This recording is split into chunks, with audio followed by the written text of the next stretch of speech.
Uh, uh,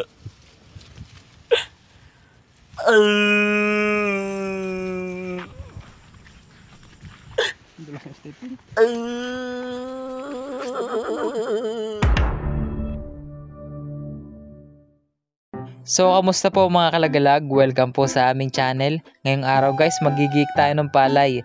Kung napanood nyo po yung vlog namin nung nakaraan, pinakita namin yung aming paggagapas ng mga supang na tumubo sa aming taniman. Yung supang po sa mga di nakakilala ay ang pangalawang sibol ng palay sa taniman o kaya naman ay tira-tirang palay na naiwan ng harvester. Guys, kasama nyo nga pala sa vlog ngayon ay ang nakikisigan yung mga kuya. Sina Kuya Jimmy sa tabi, si Kuya Christian naman guys sa may bandang kanan, at ako naman yung sa gitna, si Denden.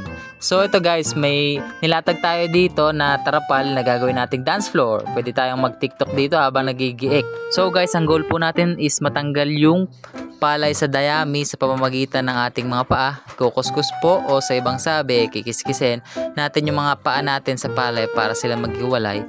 Ang tawag nga pala dito ay paggigiik. Oy par, anong ginagawa mo? Ito nagbo-voice over ako ng video natin. Mukhang masaya yan Patry naman ako. Sige par, ito. Hi, kamusta mga kalagalag? Na-miss nyo ba ako? Ako po ang inyong ka-Ormin Christian. Sa video na ito kami magpapakita ng isang napakagandang proseso. Ang proseso ng palay mula sa pagiging palay hanggang maging bigas ng sobrang sarap. Pero hindi lang basta-basta ang proseso na ito dahil gagawin namin ito gamit lamang ang aming mga paa at kamay. Gamit lamang ang aming mga paa, pinakakalkal namin ang mga butil ng palay upang ang mga magagaspang na balat ay matanggal at ang malinis na butil ay mapanatiling intact.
Ano par, okay ba?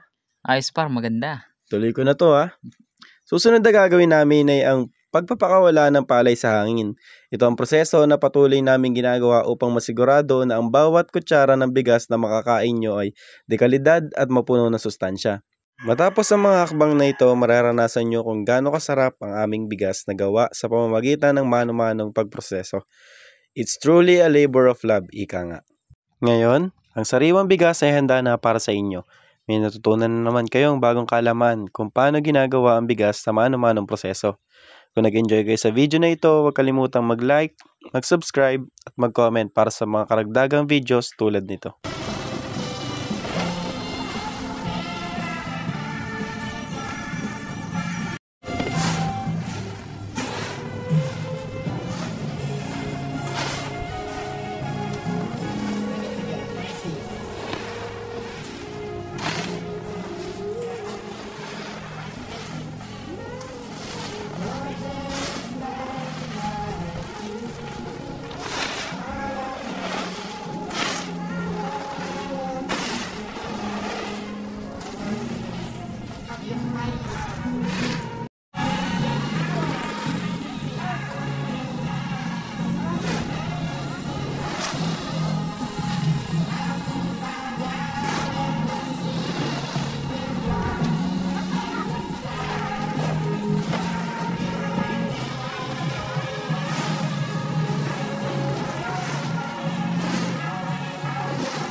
Yan guys, yung Sa episode natin kahapon, ito na yung binilad natin.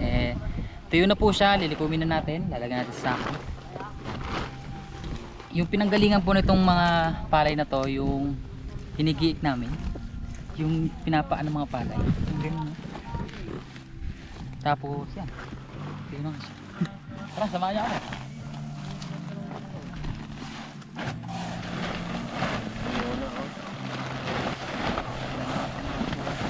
Nga Jimmy, pwede na isaing? Ha? Pwede na isaing? Pwede na itong pagilig. Papagiling.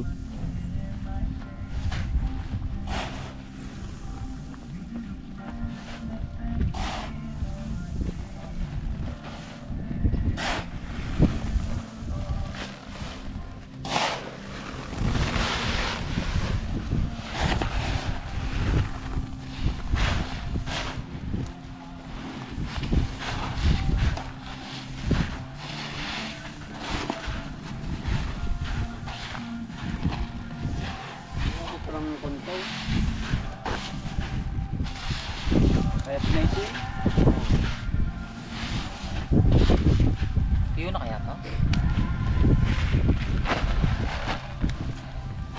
Ilang bilat ka na gadaan? 3 na. Ikaw? Oo.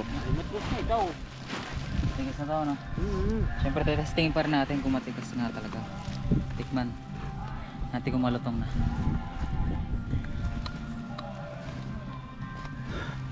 Okay. ASMR.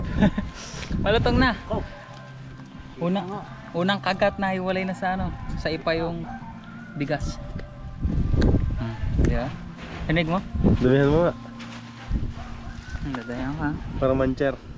Oh. Nay, patang. Hoy, Patang. ala. Sa ipa. Yung pagiling.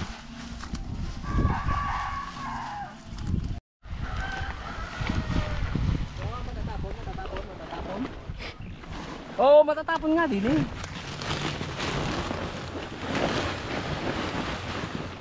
Inersa mo naman ay. Wow! Papa.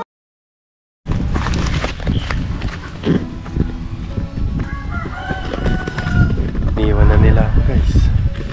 Akin na lang itong bigas nila. Tanong, saan ko lalagay ito?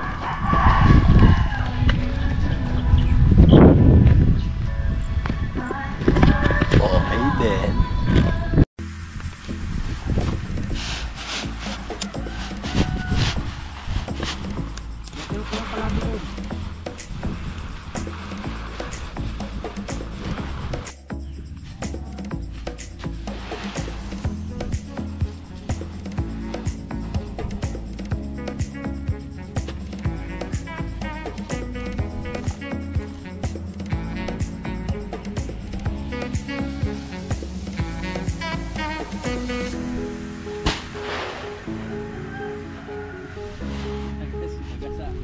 Guys, nalalapit na ang barangay election sa kanya-kanya nating mga barangay. Shoutout po sa mga tumatakbong kapitan, mga konsehal, SK chairman at SK councilors na mahalal. Naway magkaroon kayo ng magandang pamamahala at maging modelo di lang sa mga kabataan, kundi sa buong barangay. Vote wisely. Shoutout din po sa mga bago naming mga viewers from Alabang Muntinlupa, sina Cyrus, Aaron Ferrer at Mr. Ferrolino. Shoutout din po sa fans namin sa Canada at Iceland, sina Mamang Layo, Abby, Tristan at Arlene. Pati na rin po sa mga pinsan namin sa Iceland, sila Nene, Toto at Bunso, kay Tito Art din po at kay Tita Jenny. At sa aming family from Tibagan, sina Tito Boy at Tita Judy, Marang Fam, Bascruz Fam, Chrysostom at Adriano Fam. Mabuhay kayo, mag-iingat kayo palagi. Sa mga nagagandahan at nagagawapuhan nating mga viewers, kung gusto nyo pong mapasama sa shoutout, mag-comment na lang kayo sa aming comment section sa baba. Ingat po kayo parati. Stop!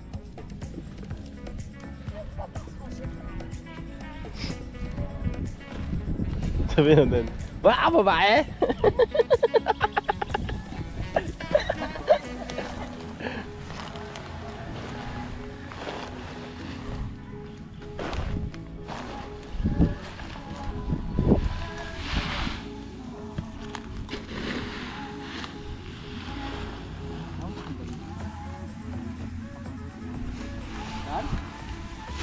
baboy? Pangin naman. Oo, gigilingin na lang yan. Kaya nga tuyo na yan eh, pang tabi na yan eh.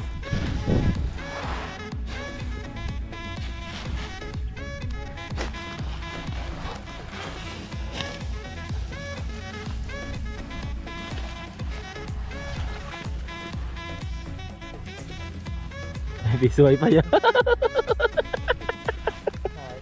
Pwede yan sa